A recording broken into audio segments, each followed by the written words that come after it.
Grease. Yeah, that's a good one. I love it. I love it. Na na na na. If I knew the lyrics. Okay, I will spare you. I won't sing you Grease while we're waiting for everyone to come. We are officially getting started now. All right, everybody, welcome to this masterclass, How to Tame Your Overactive Mind Without Being a Monk, 3 Essential Steps to Peace and Empowerment. And if you're watching this on replay, welcome, welcome. I'm so glad that you're here. I'm really honored to spend this time with you, and I really don't take it lightly that you've committed to being here to spend the next 75 minutes with me. And if you have to go early, just let me know. It's all good, okay? But try to stay with me as long as you can, because I have also some goodies ahead. If you also have a notepad or a pen nearby, it might be good because I'll be sharing a lot of stuff today.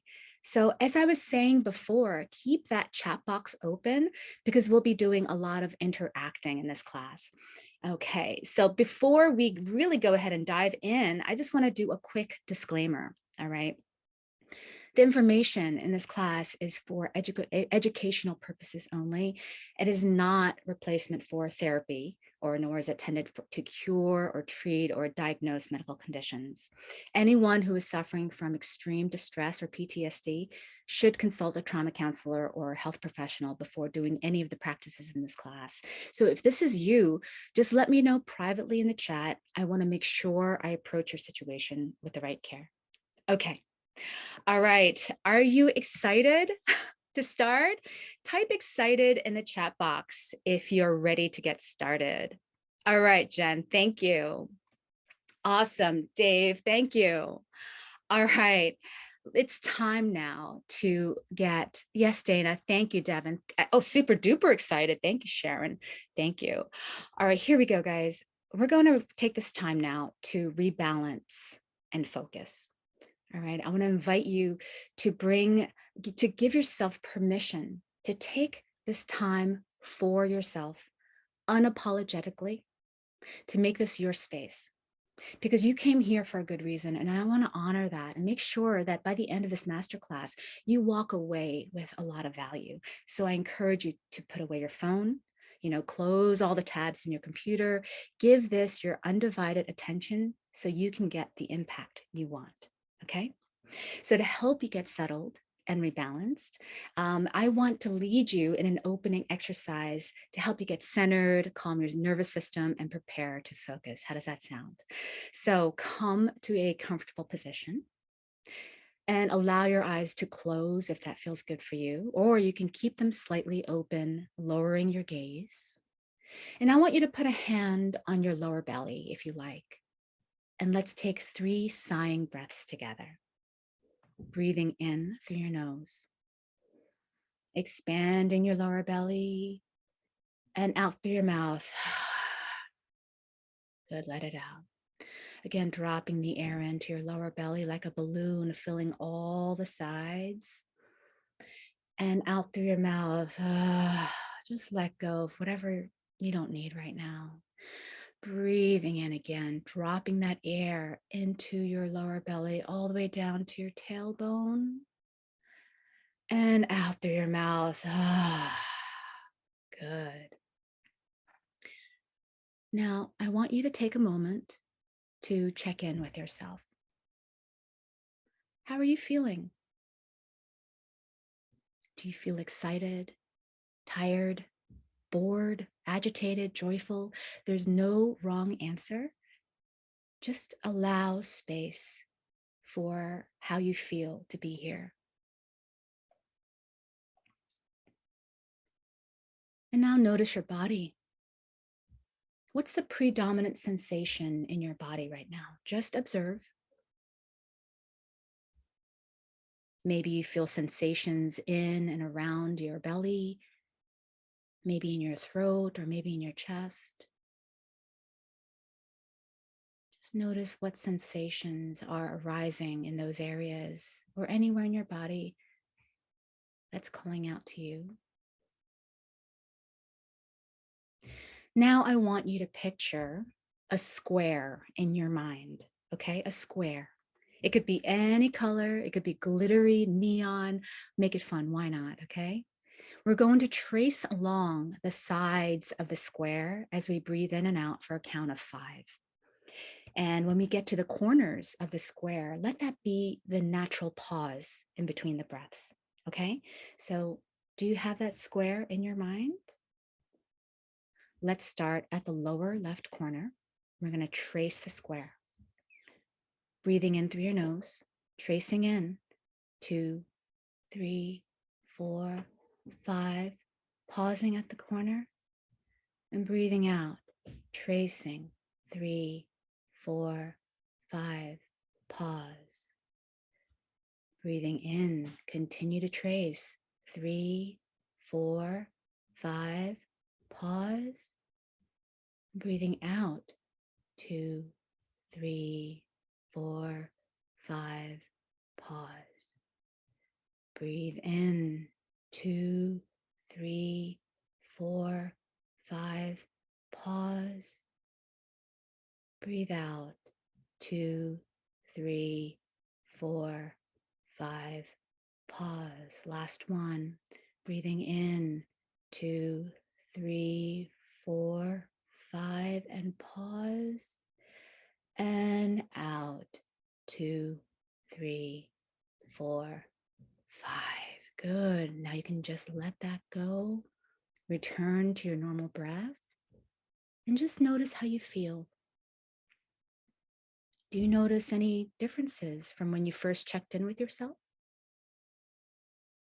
Notice your mind.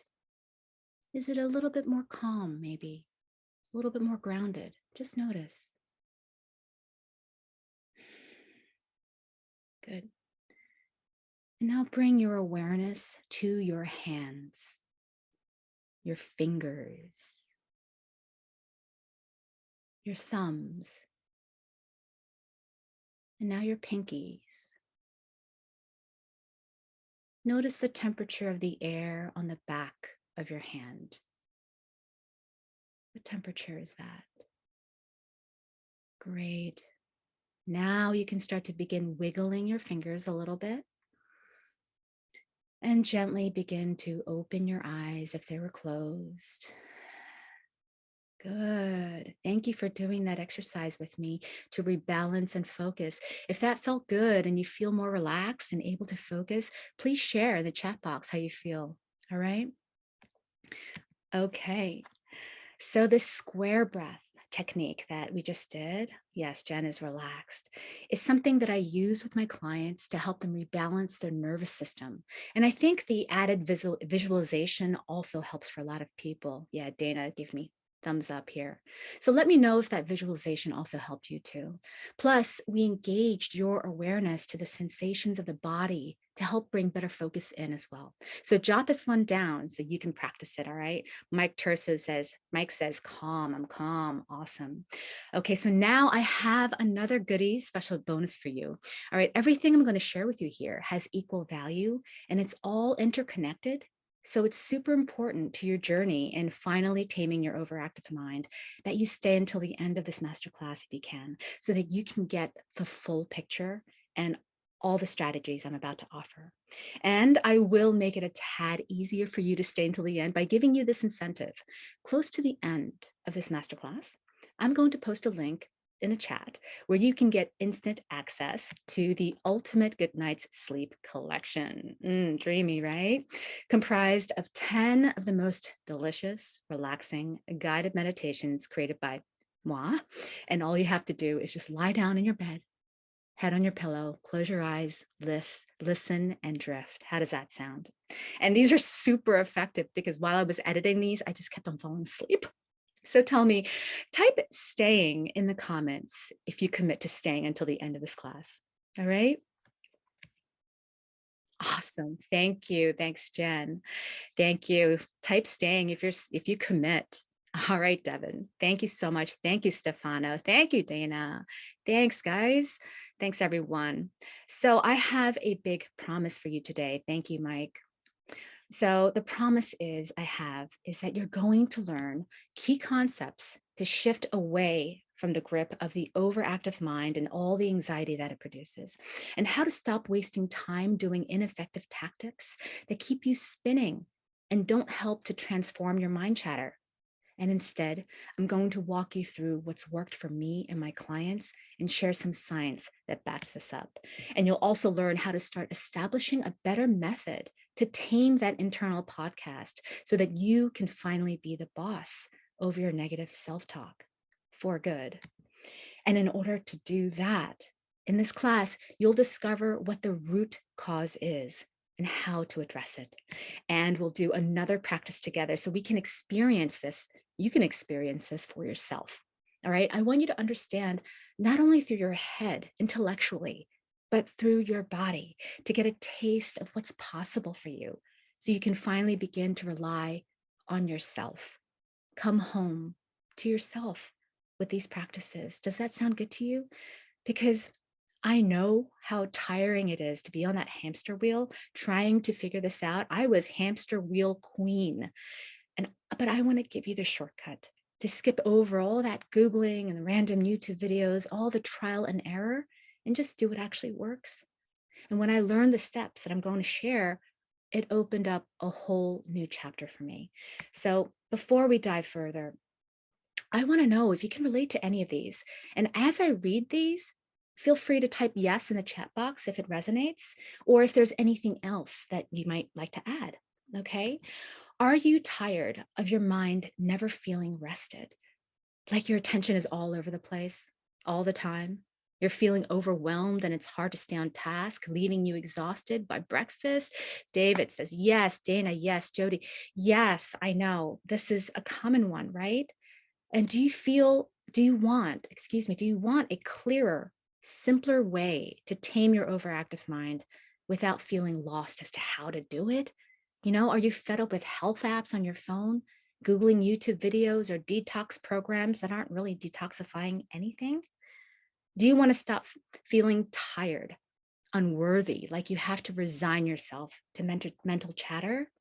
Are you feeling unmotivated? Do you feel like you're failing in some way because of how your mental chatter affects your relationships, parenting, your job, or maybe you have a dream of doing something you've always wanted to do, but your inner critic won't let you near it? Do you want to stop wasting your time, energy, money on things that haven't helped your anxiety and focus on what really does so that you can finally feel empowered with sustainable habits that come from within, to feel resilient and confident to face whatever challenges that life throws at you? Dave says yes. Jody says yes. Dave says a lot of these people. Yes, right. Thank you for agreeing. I'm glad that I'm not alone here. All right. So I want you to listen up now because this is super important to understand. I got to tell you, I've done all of these things too, and I felt all the feelings. I have been there, trust me. And I promise you that whatever it is that you're doing that's not working, it's not your fault. But I get it. It's so easy to blame yourself for not having achieved these results. And you may even feel like there's something wrong with you. Am I right? And it's hard to know who to trust when you need accurate information about what works and what doesn't when it comes to having more peace and clarity in your mind. Before I became a certified yoga and mindfulness meditation teacher, I invested so much money, energy, and time into what I now understand to be temporary band-aids, like expensive spa retreats and gym memberships and phone apps like Calm or Headspace.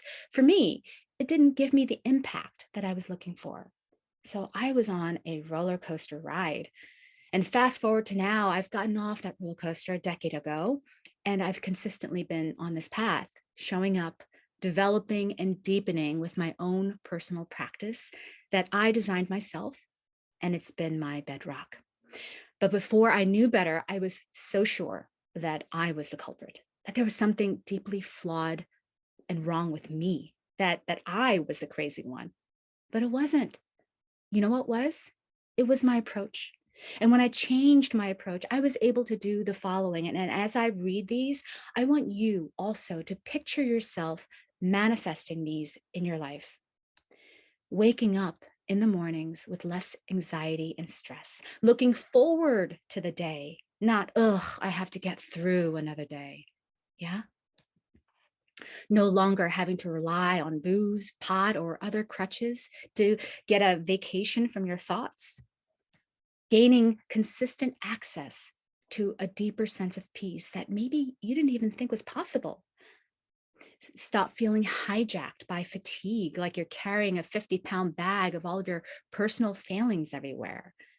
And finally, imagine stepping into your own power, into the driver's seat of your life, no longer having to be a slave to your thoughts so that you can get back to what's most important to you, your family, your dream project, or just maybe your outlook on life. I want you to tell me in the comments, which scenario here is the one that most resonates with you? Which one is the best one that describes why you showed up here today? Can you let me know? Mike Turso says, rested mind, what's that? I know, right? Which scenario here? Number 5, being a slave to your thoughts. Stefano, thank you. Deep inner peace. Yes, yes. Okay, I'm just going to continue as you keep typing away. Devin says, number 5, yes, not being a slave to your thoughts.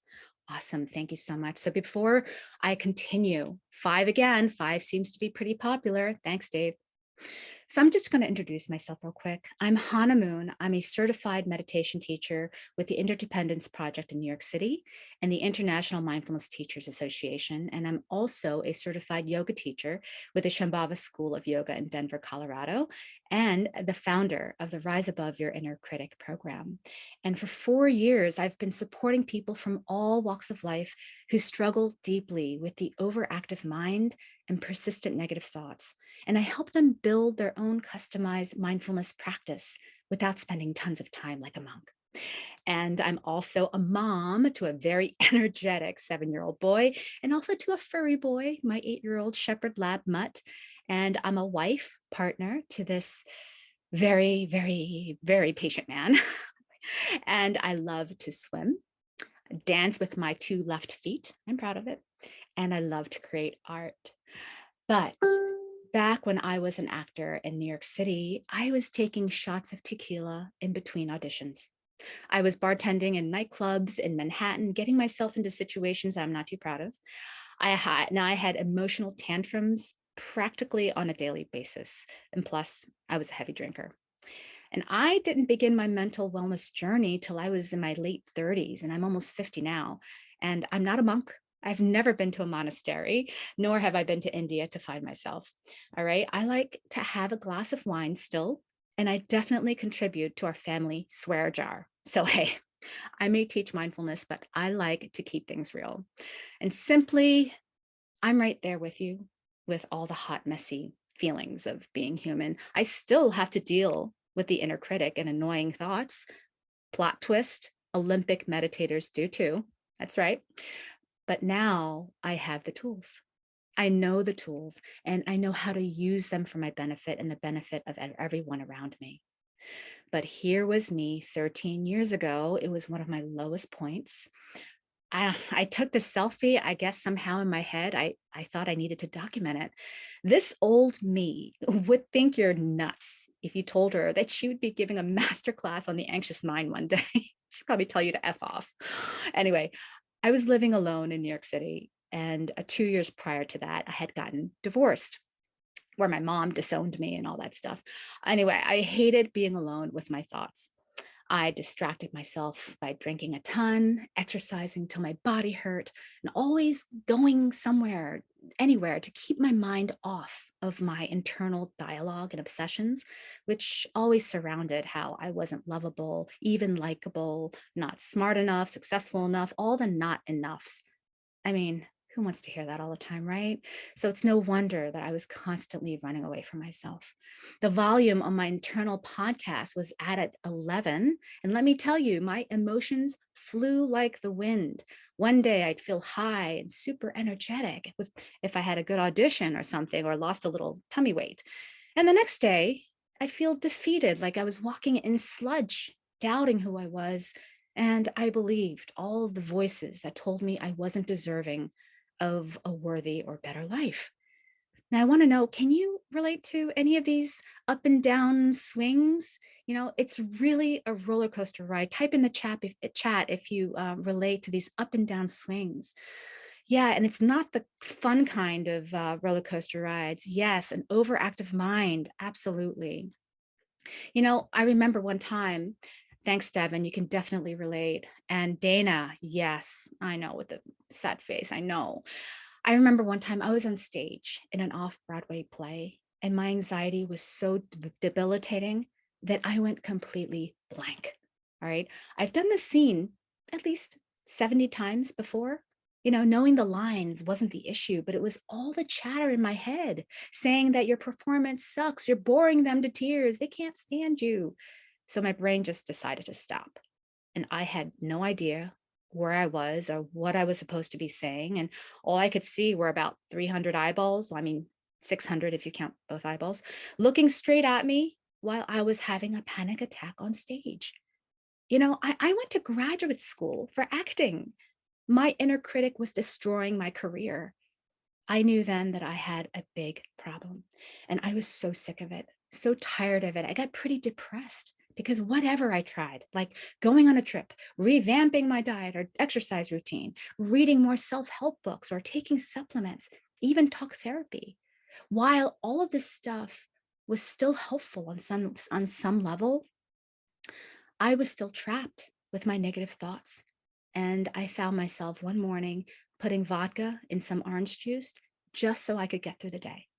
And tears were running down my face. And I wondered why and how my life had come to this. Why was it so much harder for me?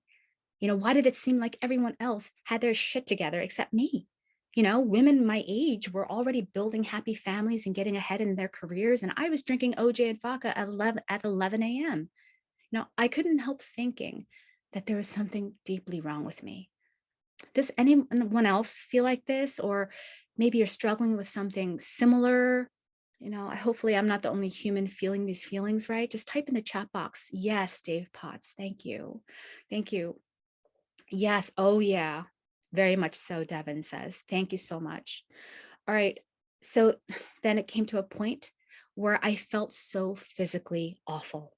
I was getting sick all the time, and worse, I was sick in my heart, feeling hopeless and defeated. And I decided I couldn't take it. I didn't want to live like this anymore. So one day, instead of going to my usual kickboxing class where I would just punch things so I could feel better, not that there's anything wrong with kickboxing, I just had a lot of anger. Instead, I signed up for something I vowed I'd never do because I actually used to make fun of these rainbow loving people. And yeah, I signed up for a yoga class. I thought I would hate it because it looked like you weren't doing anything to actually feel anything. You know what I mean? But that's precisely when the flood of tears rolled onto my yoga mat. That's when I realized that what I was searching for was internal, that it wasn't anything that I could get from the outside of me, all the attention, recognition, validation from the world, that those things didn't belong in the space. And for the first time, I felt like I was meeting myself openly and honestly, and finally with some respect. And I decided then and there, as I was getting snot all over my mat, that I wasn't leaving this space. I mean, they finally escorted me out of the yoga studio. No, I'm just kidding. I wasn't going to abandon myself anymore. And it didn't matter how long it took me or what I had to do. And that decision led me to figuring out that what I had been doing for all those years was almost all completely wrong.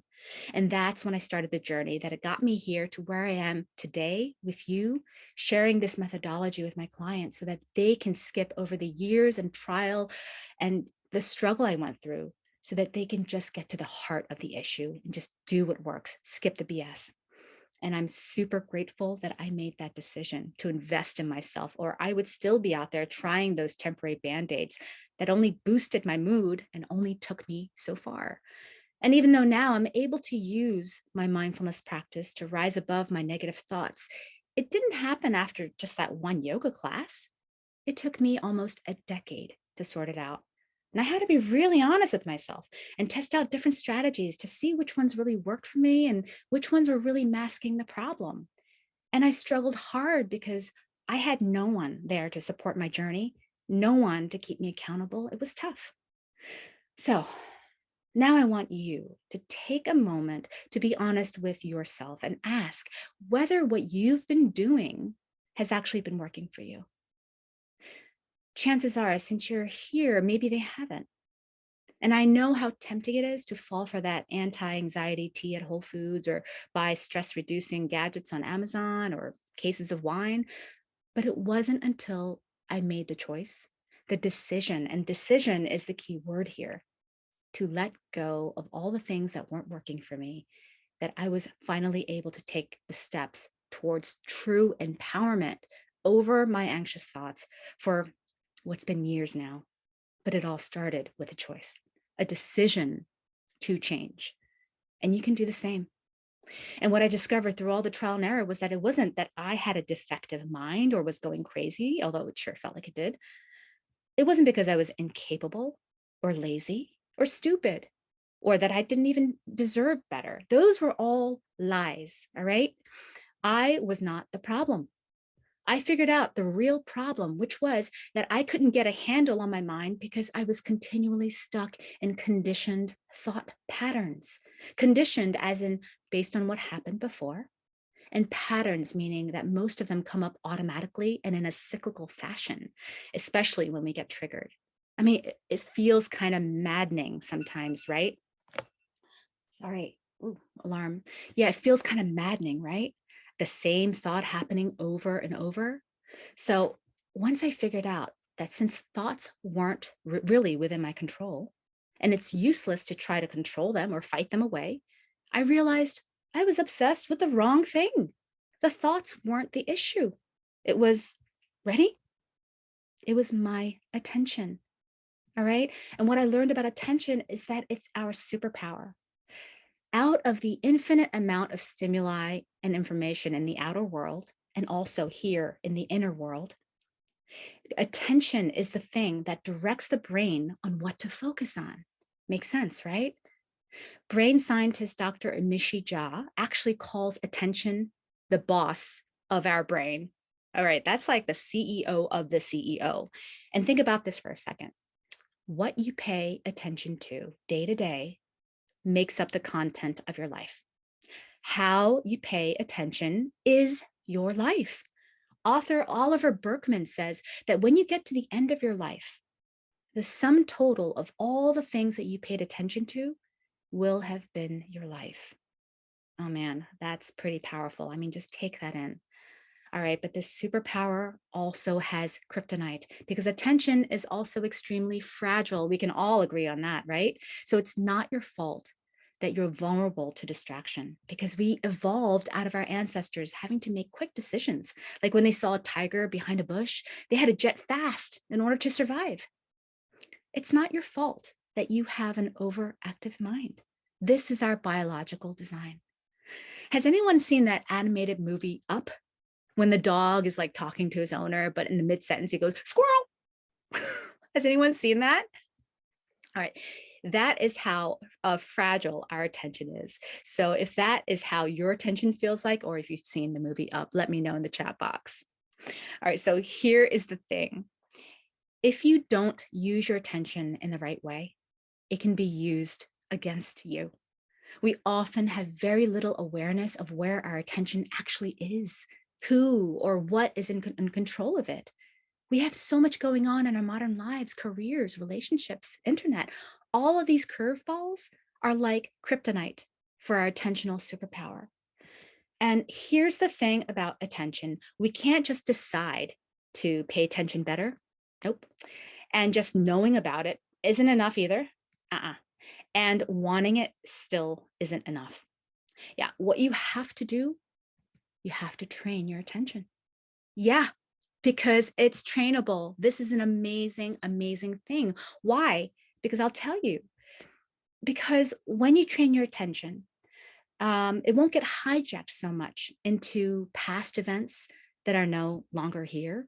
and into the future events that haven't happened yet, but we're catastrophizing all the ways that things can go wrong, right? So I'm curious, are you more of a past ruminator or a future worrier or both? Let me know in the chat box. Type in past, future, or both. Which one do you tend to kind of focus on and obsess about? Both for sure, says Dave. Both. All right, both. I tend to be future. Everybody says both. Okay, awesome. Thank you. So, according to Dr. Jha, we're missing out on not 20% or 30%. We're missing out on 50% of our lives based on her lab research. We're not here half the time. And that sounds about right to me because, like the other day, as my son was explaining to me why a show that he was watching was so funny, I was looking at his face, but I was thinking about the last email I sent. And I know he noticed I wasn't present with him. So, what kind of a message is he receiving from me if I'm not really there with him? How often are we looking at someone right in their face and we're not really there, or doing things and not really aware of what we're doing? How often are we just not connected to life itself? Think about this for a moment. So, once I began addressing these conditioned thought patterns and how to train my attention, everything changed for me. And I want to share how I did all of that with you right now without further ado. Okay, essential step number one, the real reason why you haven't been able to tame your anxious mind. In order to get to the root cause, I'm going to illustrate this by discussing some of the things you might be doing right now that's missing the mark. The first one, you're trying to change or control your thoughts by trying all kinds of healthy lifestyle hacks. All right, you've heard of the 30-day healthy lifestyle challenge, or maybe you try to go vegan, keto, get a Peloton bike, do digital detoxing, positive affirmations. Type in yes in the chat box if this is you. Okay, it's totally understandable and you're not wrong to want to do these things to help you feel positive. And some of it can definitely be helpful. And it's great if you've gained some benefits. Devin says, sure. Sophia, yes. Sharon, but yes, thank you. The thing is, there is a plethora of advertising and marketing on all kinds of products. And there's a lot of misinformation out there. And I can totally feel overwhelming. So you can definitely cut yourself some slack. I've tried keto, body boot camps, positive affirmations, drinking the greenest smoothies you've ever seen while my husband is making a pukey face, doing all the things to try to penetrate my mental state, to keep it positive and stay positive, to try to control my thoughts from going negative. All right, the problem here is that these don't dig deep into the root of the problem when it comes to your persistent negative thoughts. They only skim the surface, all right? They feel good and maybe relax you for a while and maybe even produce some temporary results. But what they're doing is they're masking the real problem, and hence any benefits from these are fleeting and don't last. You're back to your thoughts eventually, right? So, as much as we're told to change your experience by changing your thoughts or vice versa, Dr. Jha says that this strategy actually worsens the situation because it drains our brains. So, right now, I just want you to do something, just one thing, all right? Don't think of a penguin, okay? Just don't think of a penguin. Don't really stop. Don't think. All right. It's hard to not think. It's hard not to not think of a penguin, right? So, in the same way, it takes a lot of cognitive fuel to try to control our thoughts from steering away from the positive. And all that effort we put in increases our stress, it dampens our mood, and we go on a downward spiral. These tactics don't contain what can really help you to work with your thoughts for the long term. Next, you're numbing and distracting to suppress your thoughts. Anyone into their regular Chardonnay or cocktails here? Type me in the chat box if that's you. This is certainly me. All right. You are not alone. I like a glass of wine. Maybe you had a hard day at work or had a stressful interaction with someone and you need comfort, right? Yeah, Mike says me.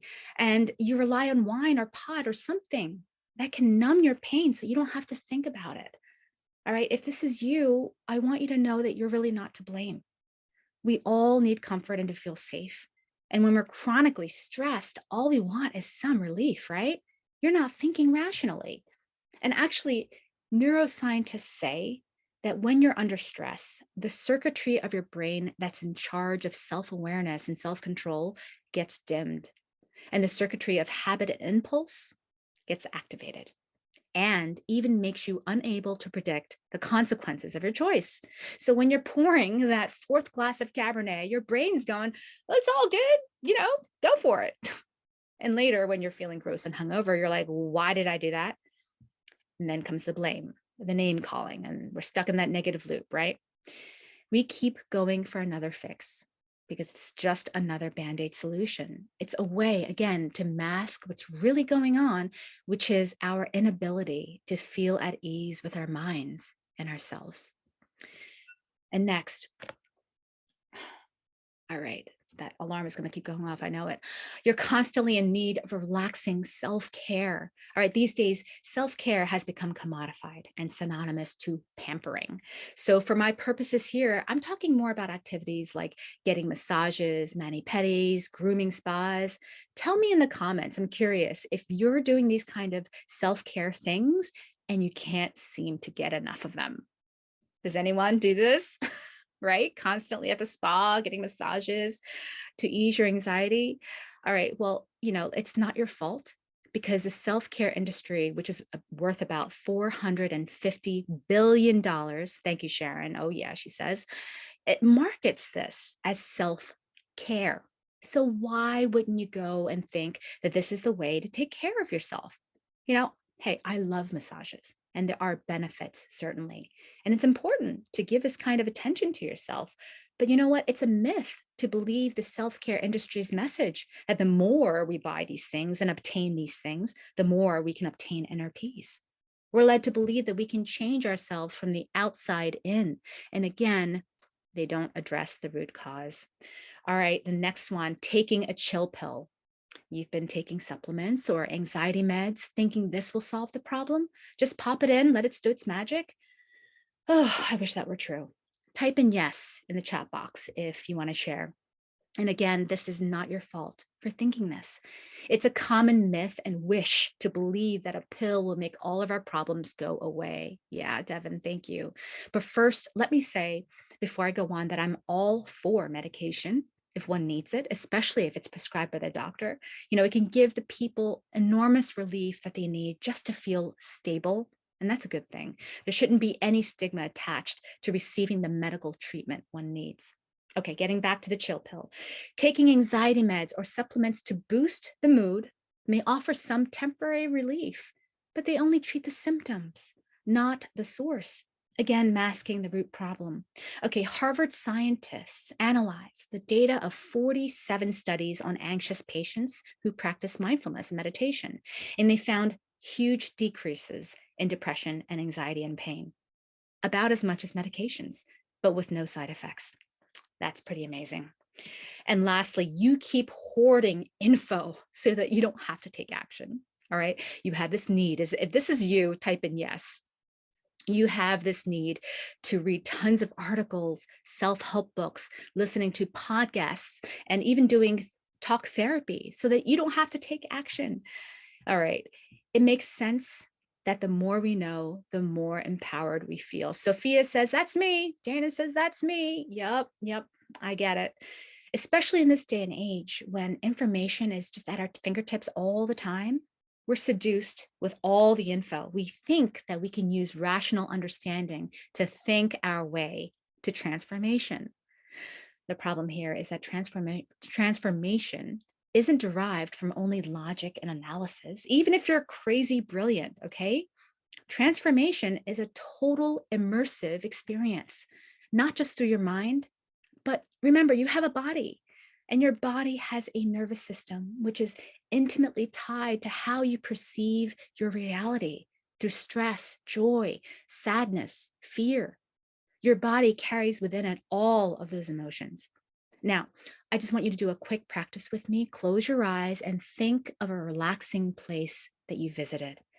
It could be recently or a long time ago. Maybe it's a beach, forest, even a nearby park. Just think back to that relaxing place you've been.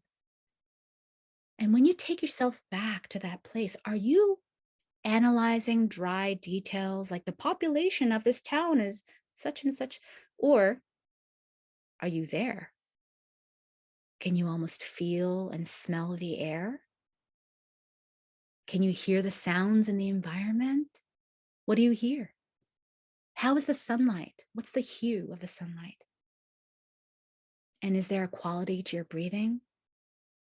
You're having an experience through your body right now. Okay, you can open your eyes. Thanks for doing that with me.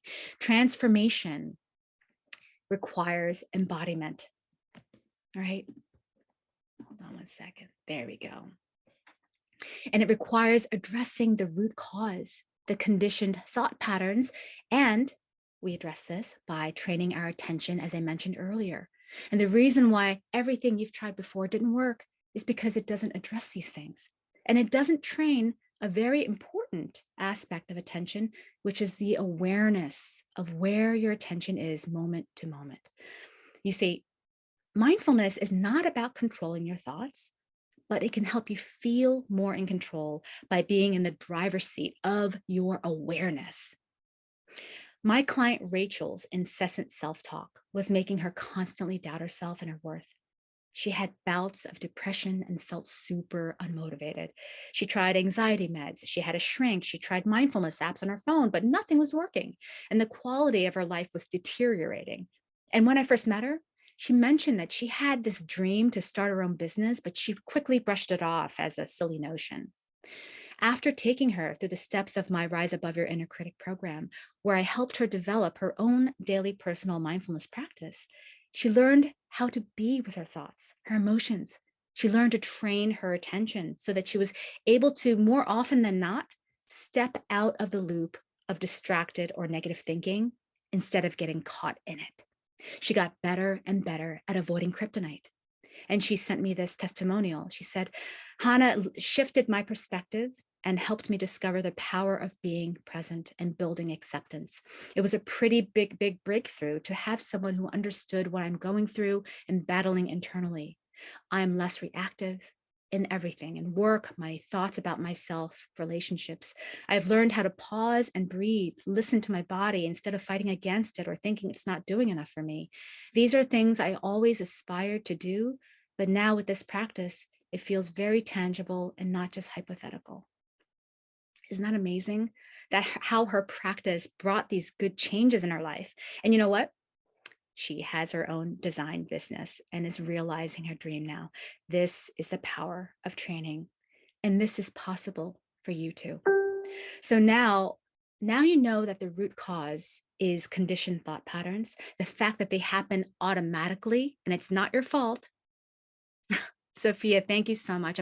Yes, this is really powerful information, right? It's like, why isn't this on the first page of every newspaper every single day, right?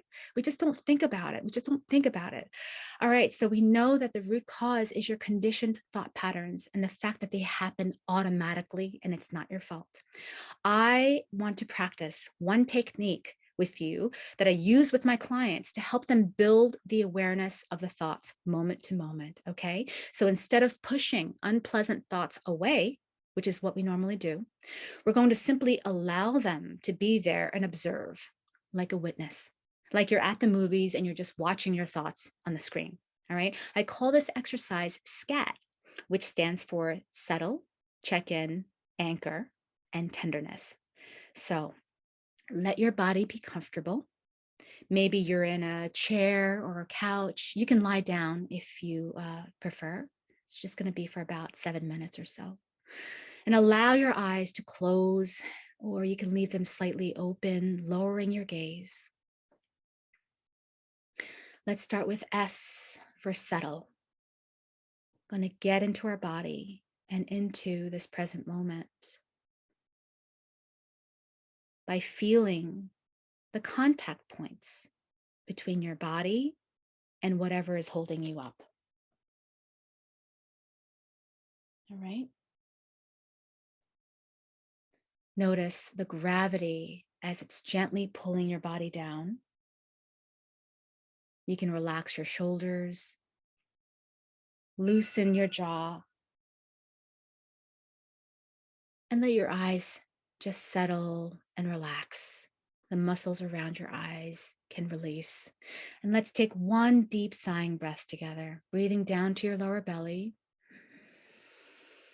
and breathe out of your mouth. Good. Now let's do C for check-in with a curious attitude as opposed to a judgmental one.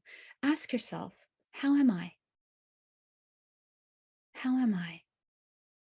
Be curious. Notice what arises.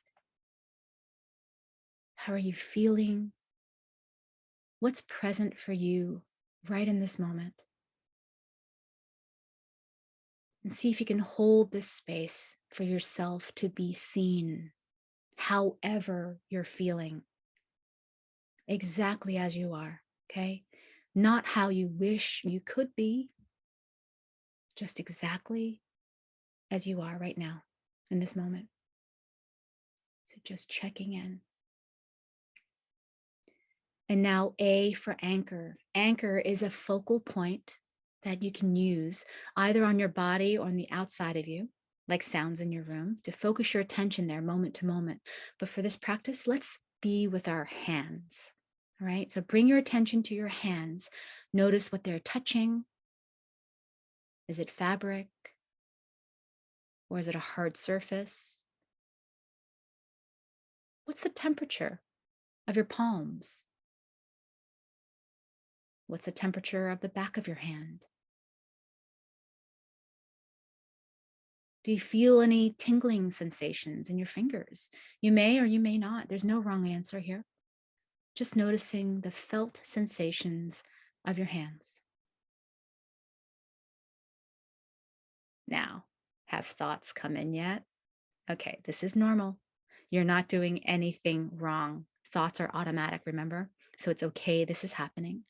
When you notice you've drifted, instead of pushing your thoughts away, allow them to be there, even if it's unpleasant. Right? Let it be seen. Recognize it as just a thought. Thoughts don't define you. We don't have to attach ourselves to it. So when they arise, try to keep a friendly attitude. And you know what? You can even have a sense of humor about it. Like, oh, it's you again. I see you all the time. So after you acknowledge your thought, simply come back to the felt sensations in your hands. The awareness of your thumbs, the space between your fingers, the tips of your fingers, and any sensations that are calling out to you right in this moment.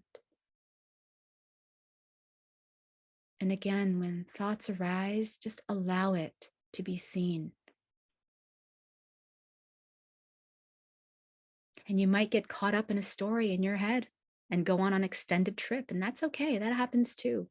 Or you might be grading yourself right now as to how you're doing it. Am I doing this right? Just notice the moment you've drifted.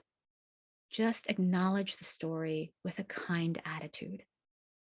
And if you can't do kind, try a neutral attitude, okay? And just come back to your hands, breathing normally.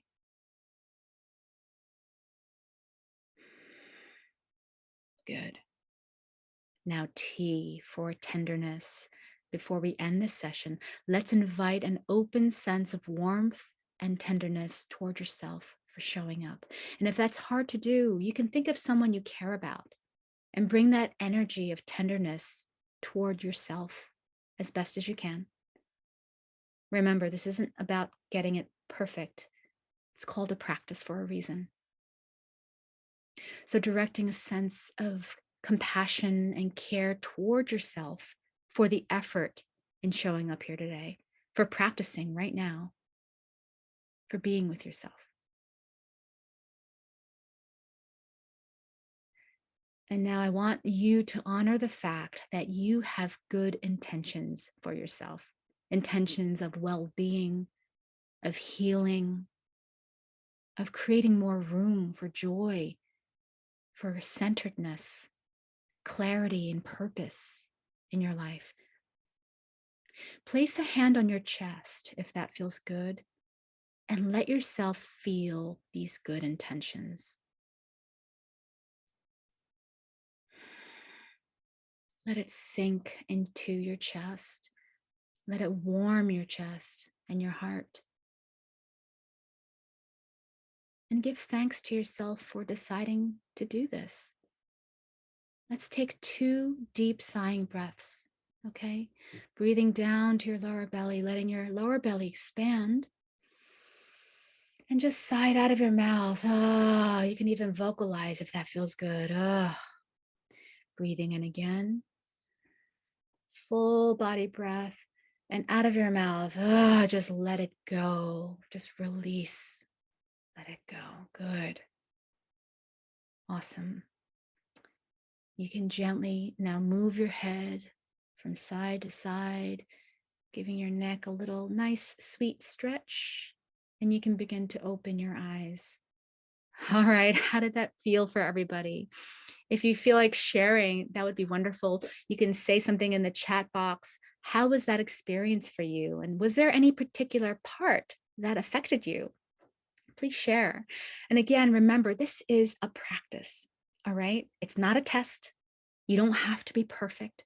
It's a cumulative thing. It's a muscle, like going to the gym and doing reps. All right. And in time, with consistent practice, you can get mentally fit and also begin to build a sense of wholeness in your heart. This is good work, guys. It takes some effort, and sometimes it might be uncomfortable, but this is how we can bring healing to ourselves. All right, so let's go into the next essential step. And by the way, we'll have time for Q&A at the end, so make sure you stick around for that. In the meantime, I want to make sure you're still with me. All right? Are you still with me? I know that meditation was just feel good, right? So type totally if you're still with me, on board with me for essential step number 2. How to stop getting in your own way. Thank you. Thank you. Oh, hi, Lisa. Welcome. Welcome. I'm glad you guys are on board. All right, let's get started.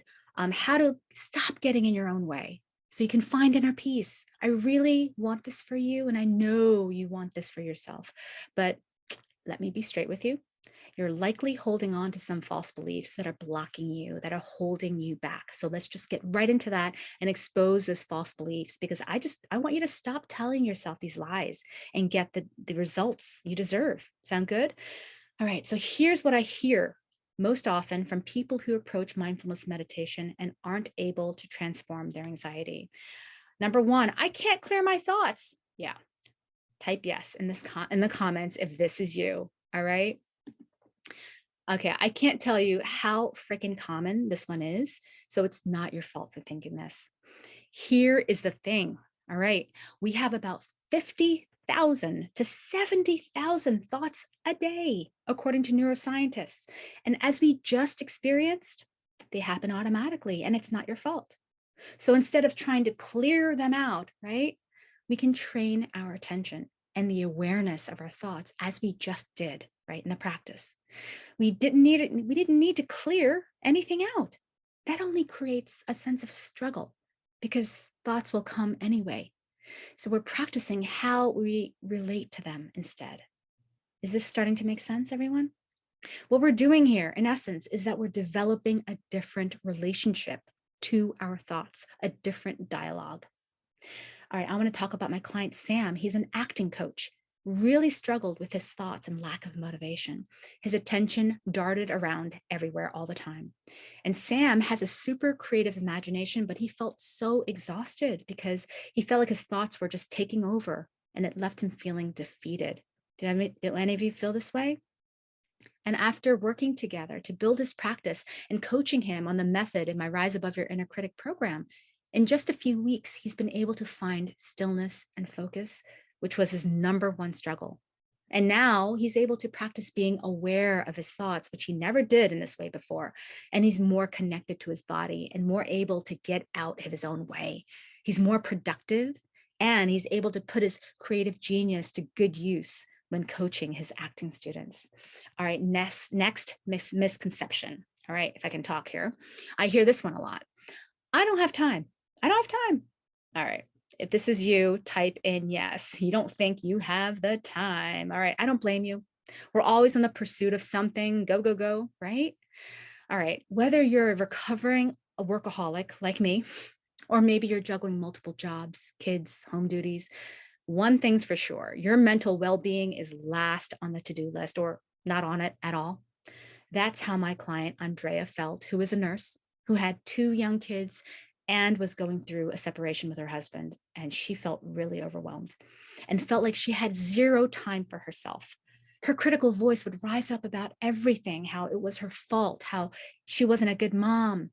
But despite her crazy schedule, she reached out to me because she knew she needed help.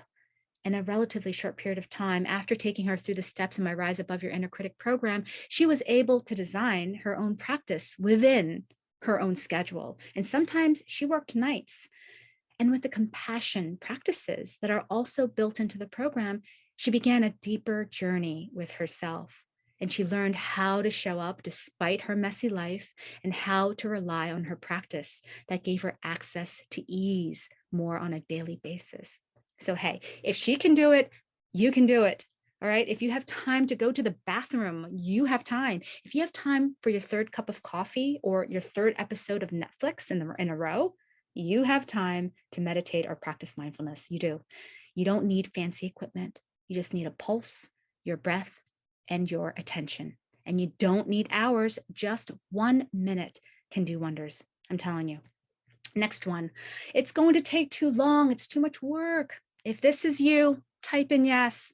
If any of you think this, listen, I get it. You may have this idea that learning mindfulness meditation means that you're going to have to spend hours like a monk to get any real benefit. All right. That it's for people who take everything seriously, wear beads, and move slowly. No, no. Actually, I need to tell you something pretty amazing. Studies have shown that benefits from meditation can be felt as soon as after a single session.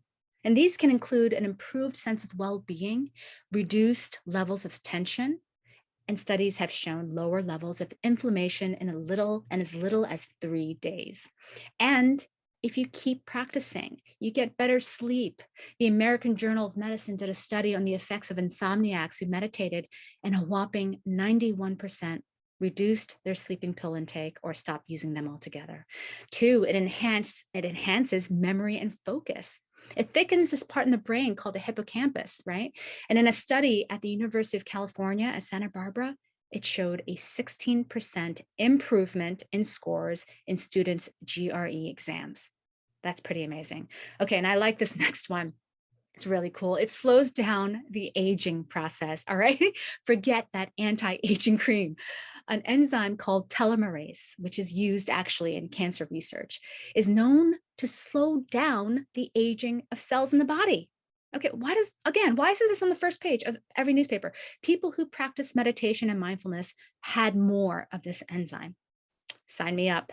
And lastly, it quiets a center in our brain called the default mode network, which is responsible for your incessant mind chatter.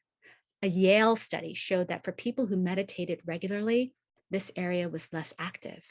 But the truly amazing thing was that they found that for experienced meditators, they developed a whole new network that was present not only during meditation, but when they weren't meditating.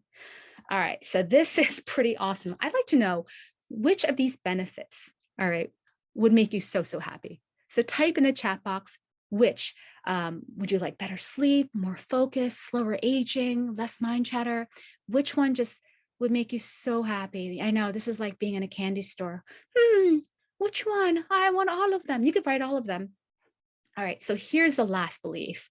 Okay, everyone's saying 1 and 2, sleep. Devin, I know. Yes, yes. Focus and sleep. Thanks, Jody. Here's the last belief. I need to reach a blissful state when I meditate, or else I'm doing it wrong.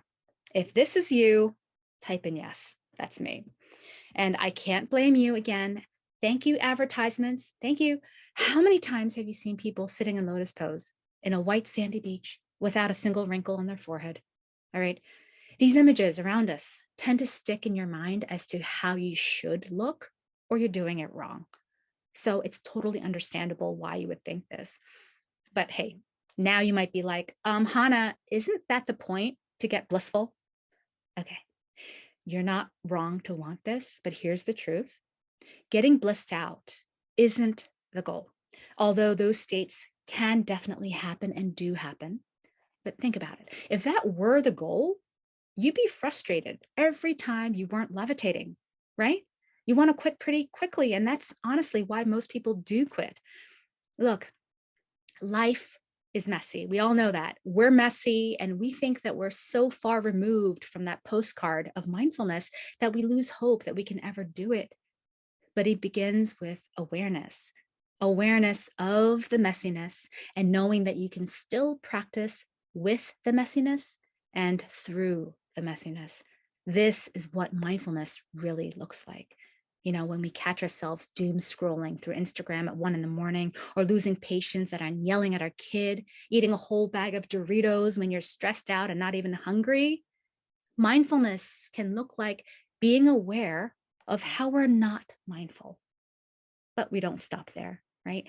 As we keep practicing, we start to slowly shift. We begin to transform bit by bit into a better version of ourselves. And that, my friends, is pretty blissful. So, all right, moving on to the last step, the discovery I made that changed everything for me about gaining the upper hand over my anxiety. All right, you showed up here because whatever you're doing probably isn't working for you, and you want to know how to stop being bullied by your negative thoughts so you can gain your own power back, get the peace that you know you deserve, and really thrive in your life based on your terms, right? Life is short, so you want answers now. So let's get to it. It boils down to 3 elements. And this is the exact framework that I used and use now with all of my clients to get them on their way to being free. Element 1, I had to address the root cause, which you now know is the conditioned thought patterns. Without addressing my attention, how my attention was constantly getting hijacked into the past or future, I knew I couldn't transform my anxiety. I knew I wasn't at fault. I just needed to train my attention and the awareness of my attention. That's why the other things I tried didn't work. Element 2, I needed a step-by-step plan in place that actually addressed how to break this ingrained pattern. I needed core embodied practices to help me address the thoughts that came from my past conditioning. I needed to build a solid self-compassion practice to catch me whenever I fell. I needed to learn the step-by-step method of mindfulness and how to use it in my everyday life situations, like when I encountered strong emotions or when the inner critic was really loud. And I needed also to deepen with practices of gratitude, self-acceptance, and self-forgiveness. And with all this ammo under my belt, I was propelled to take action with mindfulness, to learn how to step into my own power and create my life. All right. And these are the exact steps I integrated into my Rise Above Your Inner Critic program that my clients now are journeying through. Element 3, I needed an expert that I can ask questions to and get support and accountability from.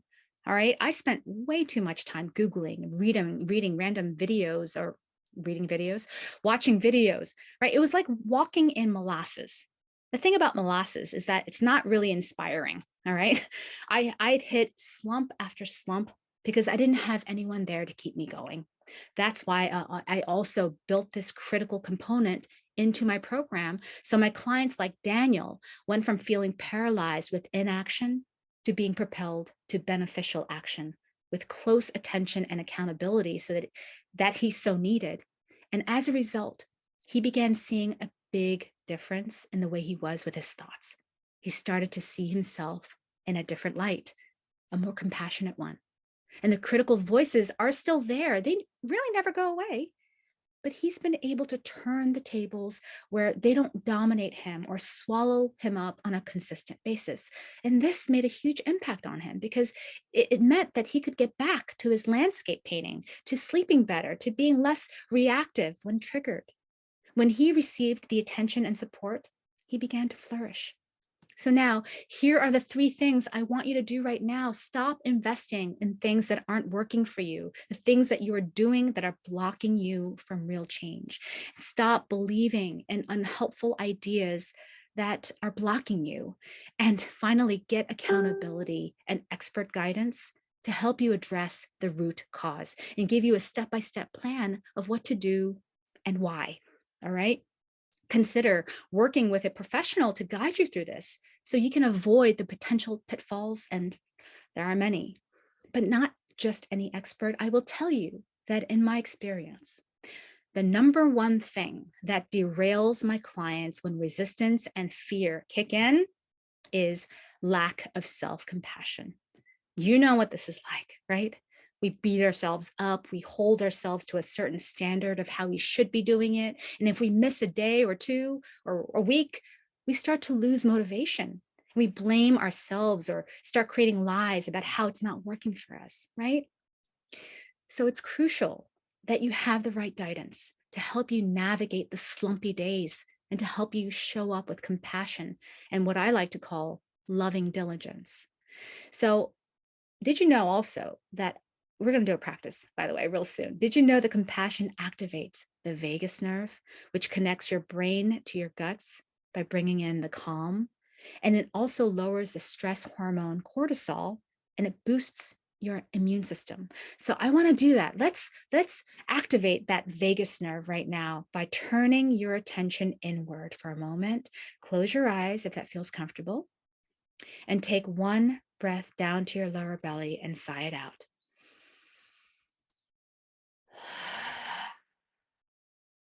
Good.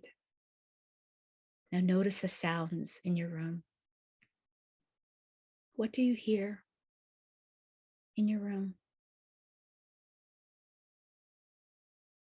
Notice your body. Notice your breath, how you're breathing, how your chest rises and falls. Now bring your attention to the middle of your chest, your heart space, and just breathe normally. Just resting your attention lightly on your heart space. If you want, you can place a hand on your chest. I want you to call up a sense of compassion for the suffering you've endured due to your anxiety, your overactive mind, all the overthinking and doubting and self-talk, and how it's affected your life, your relationships, your dreams. Just call that up and continue to breathe normally. And notice where you feel this in your body. Notice your throat, your chest, or belly.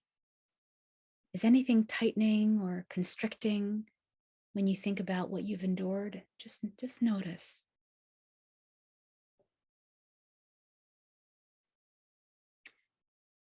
Now breathe into your heart space, breathing in.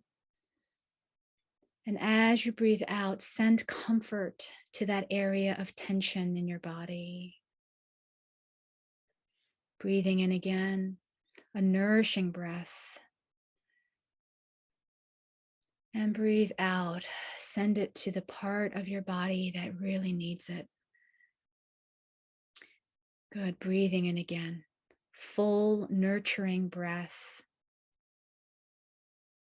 Breathing out, send this healing breath to your entire body from the top of your head to your toes. Good. Just allow yourself to be wrapped up like a blanket in a sense of care for yourself. Allow a sense of well-being to envelop you.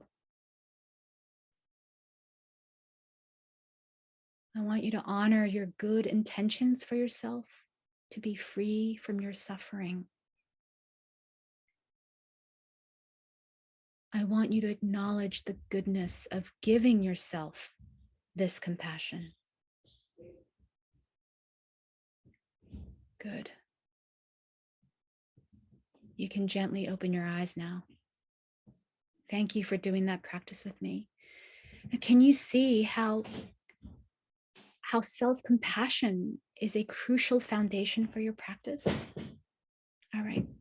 You may hear some noise. My son just came home from a little walk.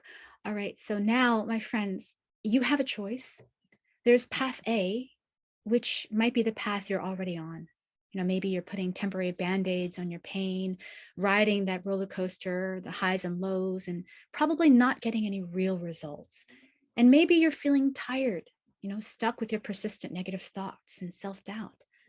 And there's path B, if you'd rather take this matter into your own hands and tackle the root cause head on and take the necessary science-backed steps to transform your anxiety. Sorry about that toilet flushing.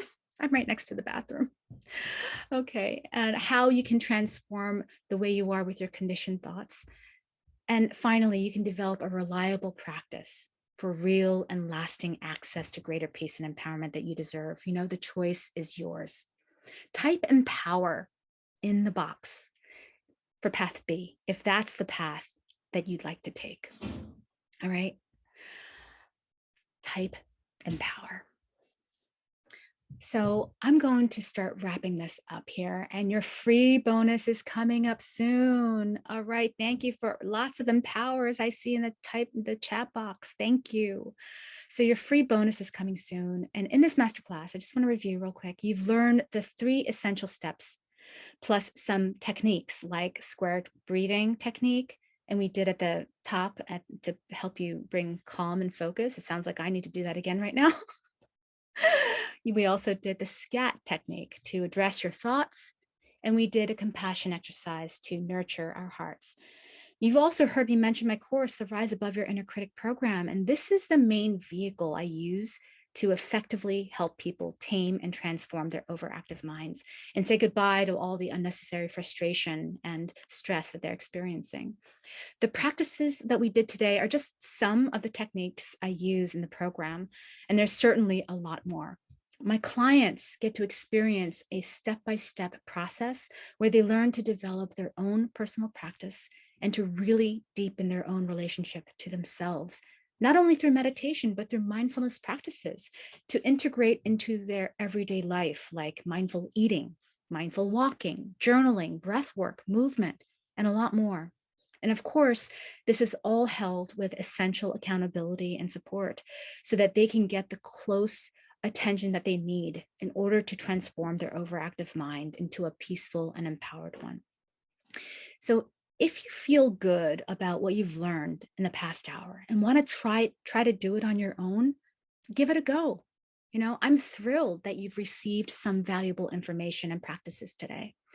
But for the next 5 days, I'm opening up my schedule to offer a free 45 one-on-one call. I normally charge $150 an hour, but since you've invested the time being here and you've showed me that you want to learn and practice, it's obviously that you care about this. And I want you to have the opportunity to ask me any questions regarding your personal journey. And these are best addressed one-on-one for sure. And this is what we're going to cover. I'm going to give you the close individual attention you need to discover what's keeping you stuck and how we can start pivoting you in the right direction to gain real traction, not molasses. Okay. It's a space where you can feel safe, vulnerable, yet protected as we explore your challenges together and come up with your best next steps. So if you can sense in your gut that a call like this one-on-one call with my expert guidance can give you the clarity you need, I want you to book the call by clicking on the link I'm putting in the chat box right now. Just got distracted for a moment. Okay, so going to copy and put it in right there. There it is. Okay. So you can click on that link. I invite you to take this opportunity to get individual attention, all right, to help you figure out the best way to avoid the trial and errors that I had to go through. If you need a voice from someone who's been there, did that, and is knowledgeable on how to take you from A to B, book this call. And if we both discover that you're a good fit for my program, because not everybody is, then we can discuss what that could look like. But there's no pressure to buy or to enroll. I want you to get the clarity that you need, whether it's to work with me or not. So you can just click on that link, or you can just copy and paste it into a browser. And if you're watching this on replay, I added the link in the description in this video. So quickly, I just want to show you what it looks like when you get over to my online scheduler. So it's absolutely clear, because I know for me, visuals always help when it comes to technology, right? So once you click on that link, you'll see this page, and all you have to do is choose a time zone and then click on set time zone. And after that, you'll see my calendar, and you'll just simply choose a date and time that works for you and hit continue. And then you'll take you to a contact page, which you'll fill out, and you just click complete appointment, and bam, you're all set. And you'll get a confirmation email. So again, the calls are done over the phone, and I will call you at your appointment time. Easy peasy. So I just want to share with you why I'm doing this. I've had 2 careers before this, as you know, in acting and in painting. Maybe you didn't know that. And I realized more than anything that the greatest art that I can make, besides raising my son, is to translate my deepest, most personal transformation by helping others with their own transformation, and to help them be the boss of their anxiety so they can finally get out of their own way and reach whatever goals that they have. Maybe it's to start a new business, or to be a better parent, partner, to paint, to write, to create space for creativity, whatever it may be. And I really have a hard time keeping good things to myself. It's true. And I just want others who are in pain to experience the method and discover for themselves the immense freedom that this practice can offer. It's worked for me and my clients, and science is all over it. I believe in it so much that I've invested a ton of my time and effort to make this my mission in life. This is what I'm passionate about. This is why I keep showing up for you. And I know in my bones I can help you. But if you're still wondering if this call is for you, here's a quick rundown.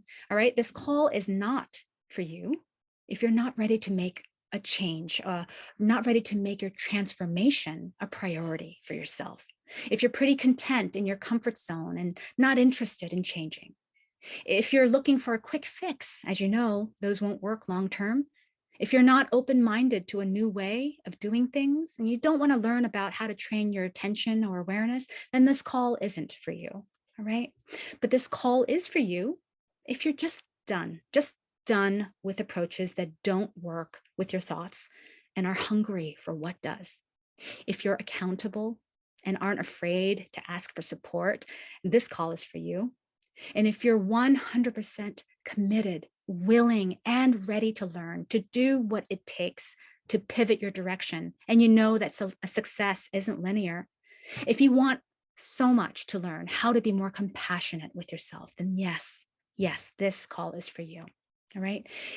If this is you, and if you are someone who wants to thrive with my support and accountability so that you can sidestep all of those obstacles that keep you stuck, I've got your back. So here is the link again. Actually, it's still there. There you are. Listen, you are in charge. You can decide which direction you want to go. If you want to change and get out of the pain that you're experiencing, you can decide to do exactly that. I'm so glad I made that decision, and you can do the same. Now, as promised, it's present time. I want to give you this gift for showing up today before we get into Q&A, all right?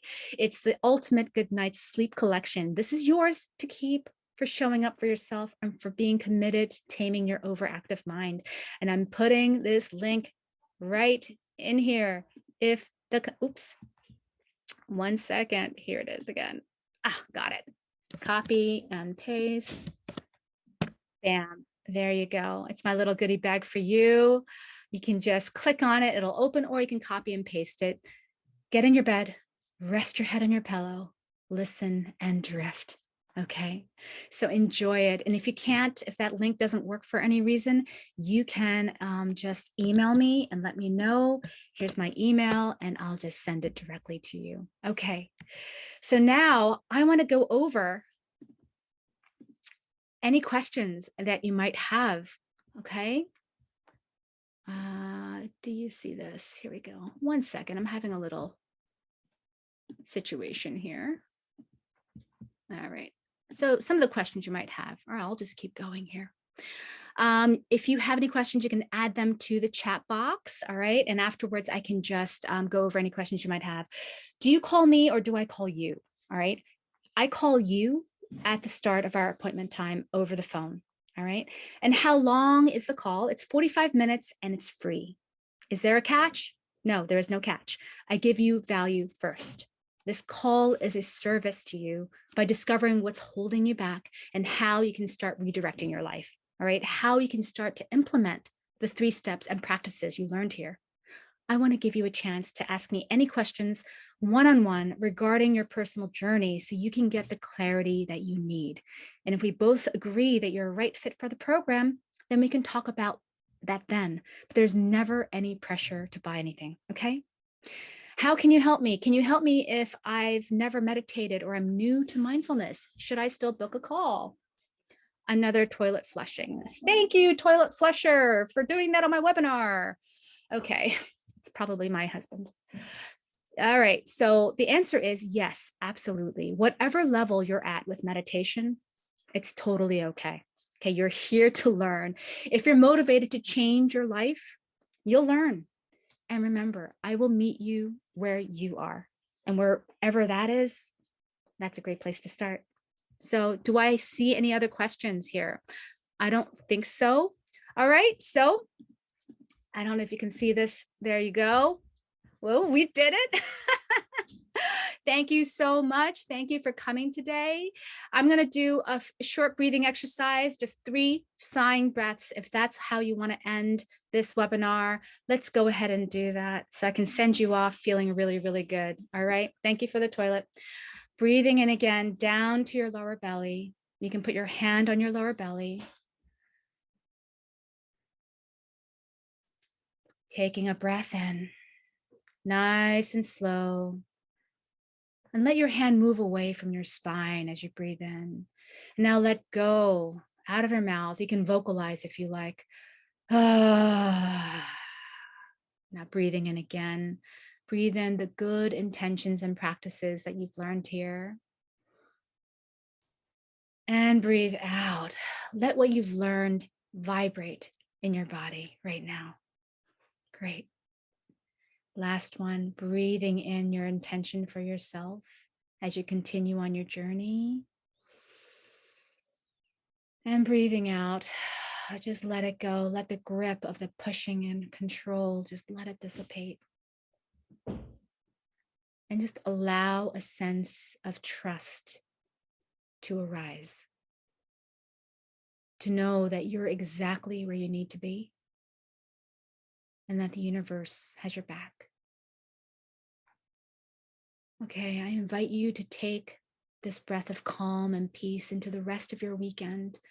And if you haven't booked a call yet, please consider doing so.